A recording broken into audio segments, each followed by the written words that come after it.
Olá, boa noite. O ND de hoje fala sobre saúde. Você sabia que os alimentos podem interferir na fertilidade?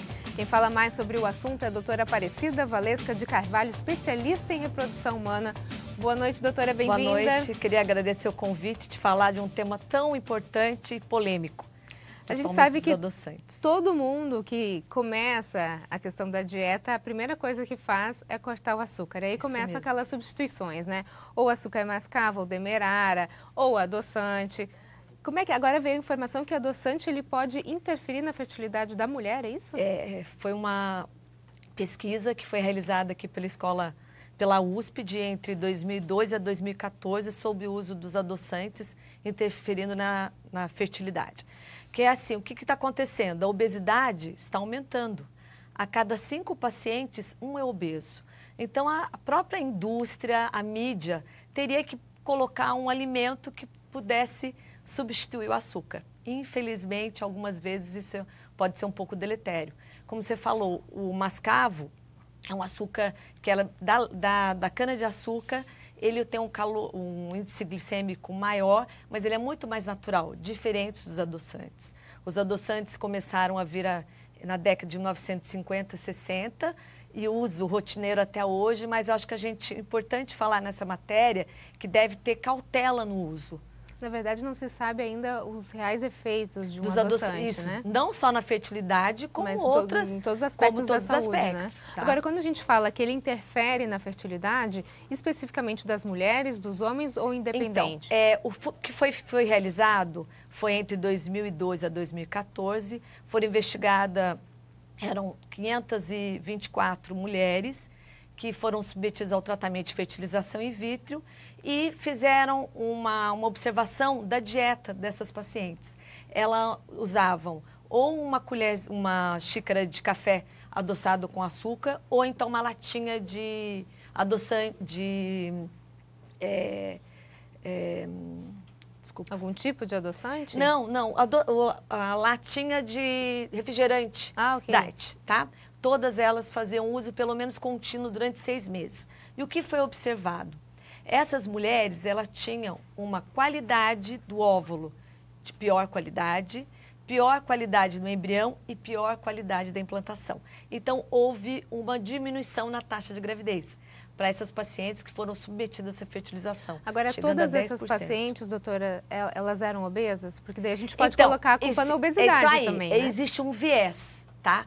Porque muitas pacientes que fazem uso do adoçante são obesas. E isso, a gente sabe que a obesidade tem um impacto negativo sobre a fertilidade. Então, é uma coisa que é um viés dessa pesquisa. Mas foi declarado que realmente houve uma diminuição da queda da fertilidade, chegando a quase 10%. Isso é um índice bem alto, É um índice importante, né? Então, acho que é muito importante a gente conseguir ou fazer uma dieta mais equilibrada, né? Evitar, principalmente, as substâncias artificiais.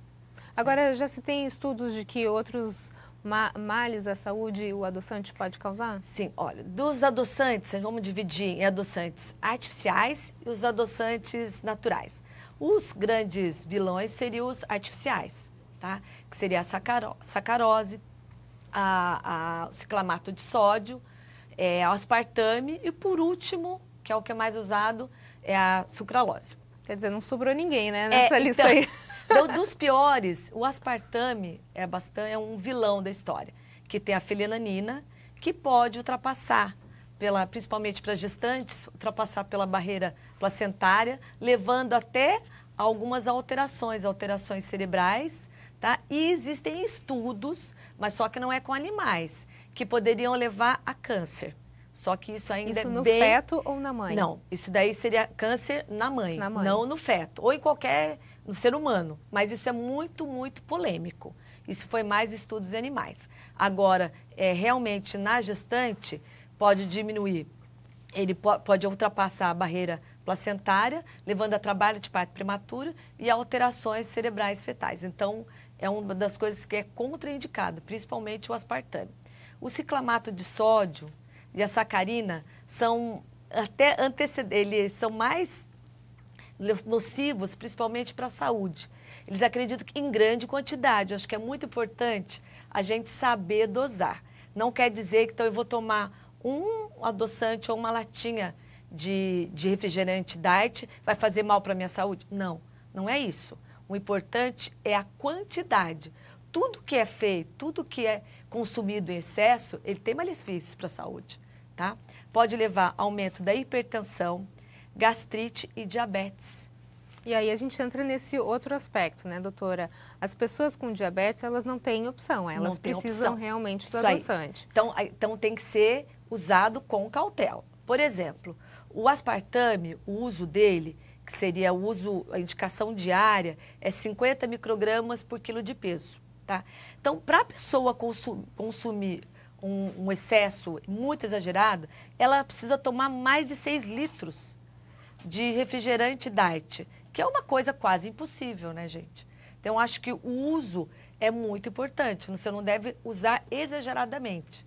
Então, usos pequenos, eu acho que não traria tanto malefício. Agora, a gente sabe que refrigerante, ele faz mal de qualquer jeito, né? Muito mais o diet. O diet é muito pior ainda. Se tiver que escolher, o diet tem por ter o ciclamato de sódio e a sacarina, são os piores. Então, evitaria ao máximo de usar produtos industrializados. Agora, o uso de adoçante por si só já é um problema para quem tenta engravidar, como a gente está entendendo isso. Depois dessa pesquisa, como te falei, existe o viés. Será que todo mundo que estava na pesquisa usando o adoçante era tinha obesidade, por isso que levou tão diminuição da taxa de gravidez assim? É uma coisa que a gente tem que pensar, mas tendo essa pesquisa, eu acho que é uma orientação, paciente que quer engravidar, ela não deve fazer uso do adoçante artificial. E no próximo bloco a gente continua a falar sobre fertilidade e adoçantes, mas antes eu tenho um recado para você. Pessoal, o assunto é sério. Podar não pode. Isso é muito perigoso por muitos motivos e um deles é a rede elétrica. Sabe aqueles fios que estão atrás dos galhos e você não está nem enxergando? Então não precisa nem encostar o tesourão, só de chegar perto o pior pode acontecer. Olha o que diz a CPFL Energia. A força de um guardião está na atitude. Está nas palavras. A habilidade de enxergar riscos. Na proteção da vida em qualquer campo. Um guardião leva a vida, não leva choque. E eu digo, chega de choque. Eu espalho, chega de choque. Eu sou, chega de choque. A força do guardião está no comprometimento com a vida. Juntos, somos guardiões dessa causa. Venha fazer parte. Viu só? Nada de quebrar galho fazendo poda por aí, hein? Somente profissionais podem fazer isso e se os galhos das árvores estiverem próximos da rede elétrica, solicite a avaliação da sua distribuidora de energia por meio de um dos canais de atendimento. Agora acesse chegadechoque.com.br e veja as outras dicas de segurança. Chega de Choque, uma causa da CPFL Energia, do Conselho dos Consumidores da CPFL Piratininga e de todos nós. O ND está de volta e a gente fala hoje sobre o uso dos adoçantes e a fertilidade. Eu converso com a doutora Aparecida Valesca de Carvalho, especialista em reprodução humana. Doutora, a gente está falando sobre todos os males que o adoçante pode trazer através dessa pesquisa para quem está tentando engravidar, o que não é algo taxativo, até porque também a gente faz uma menção a pessoas que usam adoçante, provavelmente pessoas obesas, que também é um grande índice de infertilidade. Isso aí, né? Agora, além da questão do adoçante, que outros aspectos podem causar infertilidade? Então, não vamos culpar só o adoçante, né?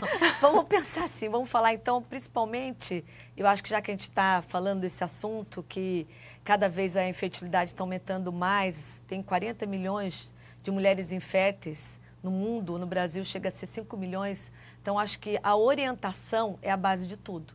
Então, se você puder orientá-la, ter uma dieta equilibrada, evitar açúcar, evitar carboidrato, evitar consumo de comidas industrializadas, carne excessiva, no máximo 300 gramas de carne por semana o suficiente para melhorar a qualidade dos óvulos. Então, a gente está falando agora sobre o peso. Pacientes que fazem uso de alimentações saudáveis, atividade física, menos estresse, com certeza ela vai ter um benefício na fertilidade. Não só na fertilidade, mas como no corpo todo. Mas como hoje estamos falando da fertilidade, eu acho que a dica é essa. temos que manter uma dieta saudável. A melhor dieta que tem é a dieta mediterrânea, que eu falo que é a dieta da fertilidade, onde tem muita fruta, verdura, muito peixe, salmão, cereais. Evitar, principalmente, o consumo de comidas gordurosas, comidas carboidratos, açúcar. Então, vai fazer bem para a tua saúde, principalmente para a tua fertilidade.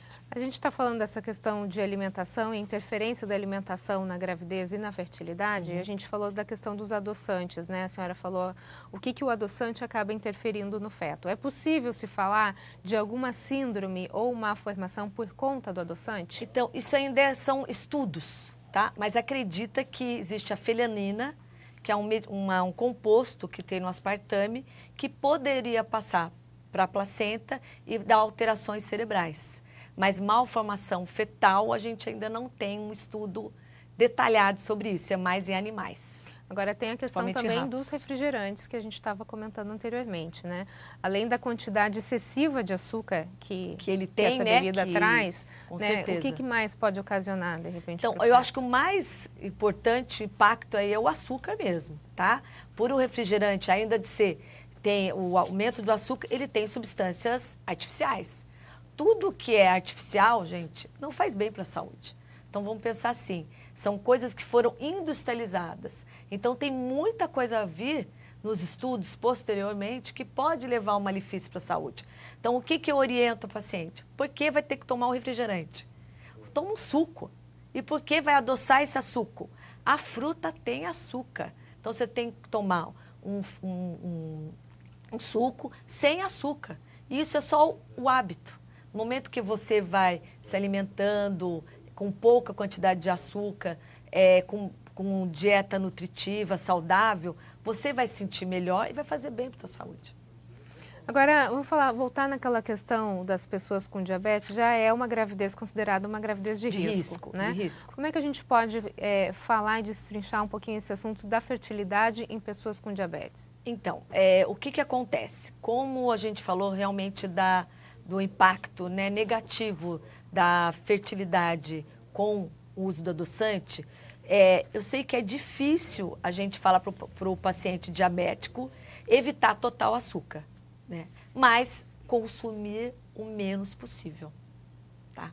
Quanto menos açúcar ele consumir, principalmente o adoçante, e não é só no cafezinho, tem outros alimentos que tem doce diet, geleia diet, biscoito diet.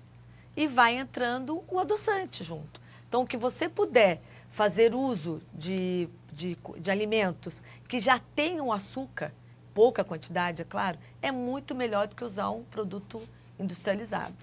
Tá? E a gente está falando de duas vertentes, né, doutora? A questão da fertilidade, que é a pessoa ela tentando engravidar e depois da gravidez, também o uso desse adoçante dentro da gravidez. Dentro da gravidez. O que eu oriento, se a paciente quer engravidar, se ela quer evitar o uso do açúcar, seria o adoçante natural, o stevia.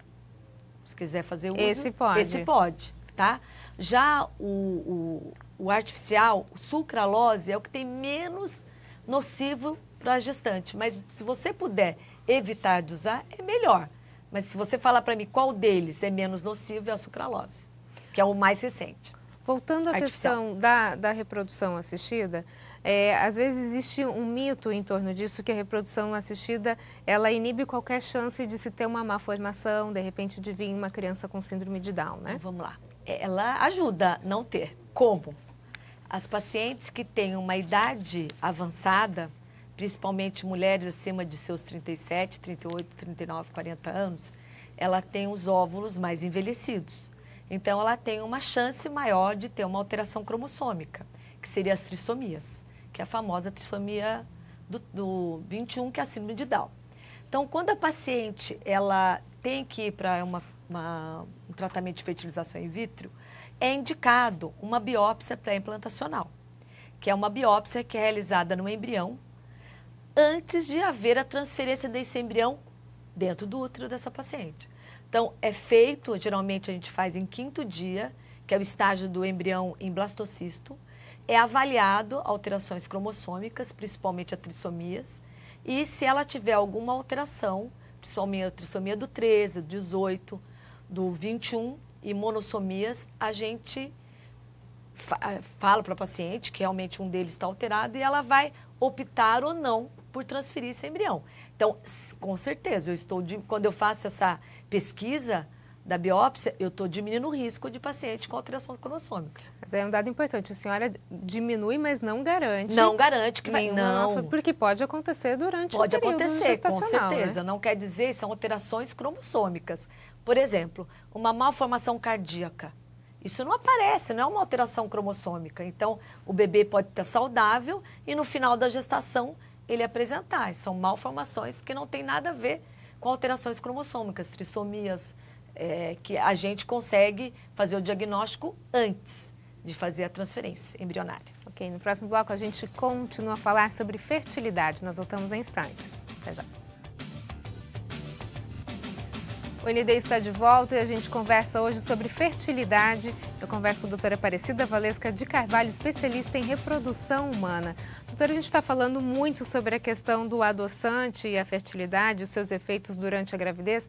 Agora, existem outros vilões alimentares também que podem contribuir para a infertilidade da mulher e do homem? Os vilões principais deles, né, como eu comentei, seria o uso de carboidrato em grande quantidade por levar à obesidade e o consumo exagerado de carne vermelha.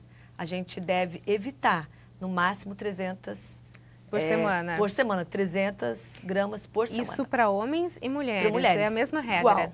O café é uma coisa que está ainda... Existem trabalhos que a cafeína em grande quantidade também tem impacto negativo na fertilidade. O que a gente percebe é que durante os anos se muda muito essa percepção em relação aos alimentos, né? Às vezes a gente ouviu muito falar de que o ovo era o vilão do colesterol, daqui a pouco o ovo é bom, né? O café também já foi vilão, depois já faz bem para a memória, então depende muito do momento e do estudo que está sendo feito. Tá, né, o interesse, né? Muitas vezes é interesse da indústria. Comercial, né? Também. Comercial. Agora, o que é muito deletério, acho que é o mais importante, cigarro. Cigarro, ele tem um efeito negativo, principalmente para o homem. Ele altera a concentração de espermatozoide, a motilidade e a vitalidade. Então, para os homens que querem engravidar, é urgente parar de fumar. Bebidas também, né? A bebida também. Tá? Agora, existe uma dieta para quem quer engravidar? Tem. Como eu falei, a dieta do Mediterrâneo. A dieta é bastante saudável, muita fruta, verdura, peixe, salmão, cereais e, além disso, fazer uma atividade física diária ou 2 a 3 vezes por semana, diminuir o estresse, evitar o uso de cigarro, bebidas alcoólicas e anabolizantes, que é tão na moda, né? O homem quer ficar bombado e quer fazer uso do anabolizante, mas altera muito a qualidade e a concentração de espermatozoide. Pode levar até a infertilidade com a ausência de espermatozoide, que é a azoospermia. E dá para reverter essa situação? Dá. Geralmente, a gente orienta de 4 a 6 meses a parada do uso do anabolizante, que a tendência é normalizar. Mas tem alguns casos que o efeito é mais deletério e não volta ao normal. Agora, de uma maneira geral, as pessoas elas sempre pensam em se prevenir a gravidez, né? Agora, existe uma parcela da sociedade que tem aumentado até por conta da forma que a gente tem vivido, que busca agora uma maternidade numa idade mais avançada, né, doutora? E aí acontece aquele problema porque os óvulos, eles envelhecem. Então, às vezes, a mulher ou ela não encontrou o parceiro perfeito, ou ela quer seguir a carreira, ter uma estabilidade na carreira para depois pensar em constituir família, ter filhos, enfim. Isso acaba trazendo uma geração de mães velhas, né? A gente pode dizer umas mães maduras. Mais maduras. Que precisam dessa ajuda da medicina. O que a medicina tem trazido de novo para essa parcela da população? Tá, então acho que é um assunto muito interessante. Nos últimos 30 anos, aumentou 300% os tratamentos de fertilização in vitro. E isso, com certeza, é devido à mudança da sociedade, né? Além da mulher hoje, ela quer ter ela se forma, ela quer ter o trabalho, condições financeiras, para depois pensar na maternidade. Então, Então, seria uma das causas mais importantes, sem dúvida, é o adiamento da maternidade. Só que isso tem um custo. Por quê? A mulher, ela nasce com milhões de óvulos. Quando ela menstrua pela primeira vez, cai para 400 mil. A cada menstruação, ela perde 1.000 óvulos. Então, quando ela chega com seus 40 anos, ela se acha, ela está bonita, ela tem condições financeiras, mas ela depara com a infertilidade, com a dificuldade para ela engravidar. Por quê? A qualidade do óvulo é pior e o número de óvulos também, a reserva é menor. Só ficou a sobra lá. Só ficou. Por isso que a gente fala que não existe botox para o ovário, né? Então, infelizmente, é uma orientação que a gente tem que falar para a paciente que ela tem um relógio biológico, né? Cada ano que passa é menos chance de gravidez. Então, o que veio agora a fertilização ajudar? Como eu falei para você, com a idade aumenta o risco de cromossomopatia. Então, essas mulheres muitas vezes procuram o tratamento com medo de ter uma criança com uma malformação, com a trissomias. Então, elas vão, fazem o tratamento e fazem a biópsia pré-implantacional antes de transferir o embrião. Isso agora, nos que ajuda. técnica que é utilizada para fazer isso? Muito bem. A técnica é a técnica de WIX, tá? É a injeção intracitoplasmática do espermatozoide dentro do óvulo. Então, a paciente, eu vou falar para vocês, vou dividir esse tratamento em 3 etapas. Um seria a estimulação ovariana, onde ela vai ter que tomar hormônios para formar os folículos. A segunda etapa, a captação dos óvulos. Ela vai ser encaminhada para o centro cirúrgico, vai tomar uma anestesia e vamos captar os óvulos através de um ultrassom. Tendo os óvulos, ele é encaminhado para o laboratório e vai fazer a fertilização, que é fora do organismo. A fertilização seria o encontro dos gametas, que é o óvulo da mulher, o espermatozoide do homem, no laboratório. Então, é formado o embrião. E o embrião, que é a última etapa, é transferido para o útero da paciente, 3 a 5 dias após a fertilização. No caso, para ver se existe alguma síndrome, No esse quinto teste dia. é feito Muito bem. fora, é feito a biópsia pré-implantacional, onde é colhido, são células pequenas, que é tirado algumas células, encaminhado para um especialista, que é o geneticista, para ver se existe alguma alteração cromossômica, não. Então, a gente vai saber, geralmente, no 6º dia, se aqueles embriões são alterados ou não, são normais ou não. Qual é a hora certa de se procurar ajuda? Então, vamos lá. Para as pacientes que têm até 35 anos e não conseguem engravidar por um período de 1 ano, deve procurar ajuda. Porém, as pacientes que têm mais de 35, a partir de 36, elas tendo relação sexual sem nenhum método anticoncepcional e não conseguem engravidar por um período de 6 meses, já deve procurar ajuda. Porque o tempo conta bastante. O tempo é contra a gente. Quanto mais tempo, mais difícil vai ficar para engravidar. Ok, doutora, muito obrigada pelas suas informações. Sucesso nos bebês que Obrigada. estão chegando aí. O ND fica por aqui. Uma ótima noite para você. Fica agora com o Jornal da Band. Até mais.